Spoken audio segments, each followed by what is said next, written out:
মোস্তাফিজুর রহমান সেগুন অতি প্রভাবশালী নেতা। আমাদের উপস্থিত রয়েছেন আমাদের ঢাকা মহানগর উত্তর বিএনপির সংগ্রামী সদস্য সচিব জনাব মোস্তফা জামান, এবং উপস্থিত একজন অতিথি হিসেবে আমাদের মাঝে উপস্থিত রয়েছেন আমাদের কক্সবাজার 2 আসনের মাননীয় সংসদ সদস্য জনাব আলমগীর ফরিদ সহ উপস্থিত আমাদের ঢাকা মহানগর উত্তর বিএনপির সকল যুগ্ম আহ্বায়কবৃন্দ, সদস্যবৃন্দ এবং আমার সামনে উপবিষ্ট আমাদের ঢাকা মহানগর উত্তরের বিভিন্ন থানা ওয়ার্ডের বিভিন্ন পর্যায়ের নেতৃবৃন্দ, সবাইকে আসসালামু আলাইকুম ওয়া রাহমাতুল্লাহি ওয়া বারাকাতুহু।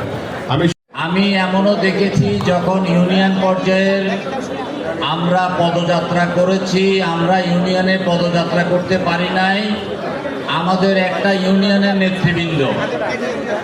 ইউনিয়নের নেতৃবৃন্দ মসজিদের মধ্যে ঢুকে ব্যানার লটকিয়ে তারা পদযাত্রার ছবি আমাদেরকে কি হয়েছে, মন্ত্রী হয়েছে না, আজকে সংগঠন দিবেন কি দিবেন না সবাই।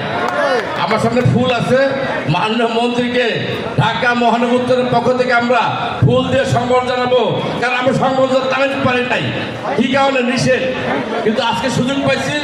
আমাদের প্রিয় জননেতা এবং বর্তমানে ক্রীড়া মন্ত্রণালয়ের যিনি দায়িত্ব রয়েছেন, আমাদের সকলের প্রিয় জনাব আমিনুল হক সাহেব আমাদের মাঝে উপস্থিত হয়েছেন। আমরা করতালির মাধ্যমে সকলে স্বাগত জানাই।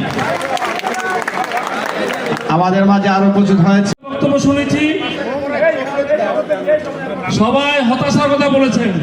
আমার যে সেবন সভা বলেছেন, আপনারা লক্ষ্য করছি সবাই একটু হতাশ মনে হচ্ছে।